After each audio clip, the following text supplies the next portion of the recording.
গল্প প্রমাণপত্র। লেখিকা সোনালী সরকার। একটি ব্যস্ত শহরের হৃদয়ে দাঁড়িয়ে আছে এক ঝকঝকে পাঁচতারা হোটেল।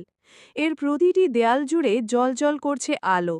গ্লাসের জানালা থেকে ঝলমল করছে সোনালী সাজসজ্জা। শহরের ধনী গরিব সবাই জানে এ হোটেল শুধু বড় লোকেদের জন্য। এই হোটেলের মালিক একজন তরুণ সফল ব্যবসায়ী। ছোটবেলা থেকে স্বপ্ন ছিল বড় কিছু করার, আর অক্লান্ত পরিশ্রমের মাধ্যমে আজ সেই স্বপ্ন পূর্ণ হয়েছে। কিন্তু এই জৌলসের আড়ালে কেউ জানে না তার বাবা মা এখনও গ্রামেই থাকেন, খুব সাধারণ পোশাক আর জীবনযাপনে। একদিন সকালের দিকে হোটেলের দরজায় হাজির হলেন দুইজন বৃদ্ধ মানুষ। একজন পরনে ধুতি আর পুরনো শার্ট, আরেকজন সাধারণ শাড়ি পরা এক বৃদ্ধা মহিলা। তারা ধীরে ধীরে হেঁটে ঢুকলেন ভেতরে, চোখে একরাশ উচ্ছ্বাস, মুখে লাজুক হাসি।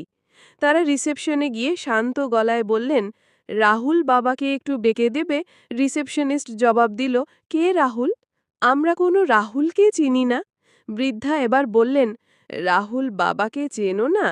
আমরা এই হোটেলের মালিক রাহুল বাবার বাবা মা। আজ ওর জন্মদিন, তাই ছেলেকে দেখতে এসেছি। রিসেপশনের কর্মীরা প্রথমে হেসে উড়িয়ে দিল, এইটা হোটেল, কোনো নাটকের মঞ্চ না। আমাদের মালিক এত বড় লোক, তার বাবা মা কখনো এমন সস্তা পোশাক পরে আসতে পারেন না।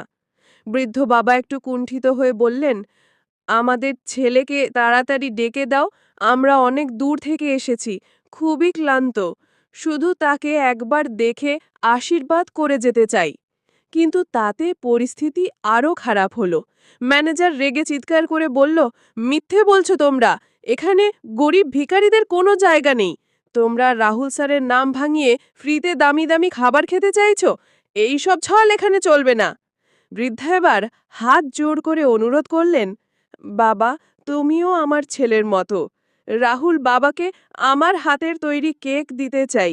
ও না আসা পর্যন্ত আমাদের এখানেই অপেক্ষা করতে দাও। কোনো খাবার দিতে হবে না, গ্রীষ্মের রোদে আমাদের গলা শুকিয়ে গেছে, তাই শুধু একটু জল দিলেই হবে। কথা শেষ না হতেই ম্যানেজারের নির্দেশে দুইজন কর্মী বৃদ্ধ দম্পতিকে ধাক্কা দিয়ে বাইরে ফেলে দিল। বৃদ্ধা মা কেঁদে উঠলেন, বাক্সে রাখা কেকটাও নষ্ট হয়ে গেল। আর বাবা ভারী গলায় বললেন, আমরা গরিব হতে পারি, কিন্তু মিথ্যেবাদী নই। ঠিক তখনই লিফট থেকে বের হলেন স্বয়ং হোটেলের মালিক মিস্টার রাহুল, স্যুট টাই পরা, সঙ্গে কয়েকজন কর্মচারী। তিনি অবাক হয়ে দেখলেন বাইরে তার বাবা মা মাটিতে পড়ে আছেন। মা কাঁদছেন আর চারপাশে লোকজন তাকিয়ে আছে। তার ইশারা পেয়ে দুইজন কর্মী ছুটে গিয়ে ওনার বাবা মাকে ওঠালেন। রাহুল মায়ের চোখের জল মুছিয়ে দিলেন। তারপর সকলের দিকে রাগাক্রান্তভাবে তাকিয়ে কণ্ঠ ভারী করে বললেন, কে সাহস পেয়েছে আমার বাবা মাকে অপমান করার? সারা লবি নিস্তব্ধ হয়ে গেল। ম্যানেজার ভয়ে কাঁপতে কাঁপতে বলল, স্যার, আমরা ভেবেছিলাম এনারা সাধারণ মানুষ, তাই।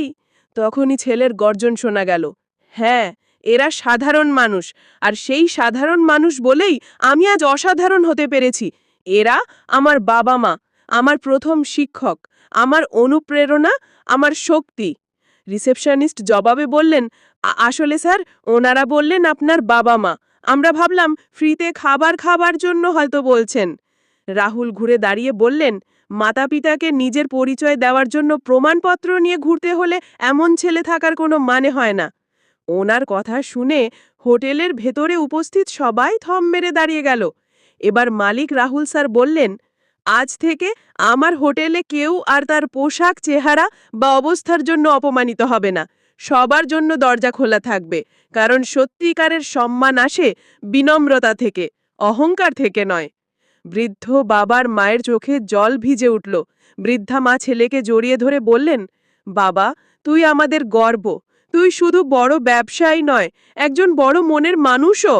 রাহুল স্যার তার বাবা মাকে হোটেলের সবচেয়ে দামি টেবিলটিতে বসিয়ে তাদের নিজের হাতে খাবার পরিবেশন করলেন। চারপাশের অতিথিরা হাততালি দিয়ে উঠল। সবাই বলাবলি করছে, এত বড় হয়ে যাওয়ার পরেও ওনার মাতা পিতার উপর সম্মান কম হয়নি। সবার চোখে জল আর হৃদয় এক অমূল্য শিক্ষা। মানুষের আসল পরিচয় তার পোশাকে নয়, তার ভালোবাসা আর চরিত্রে।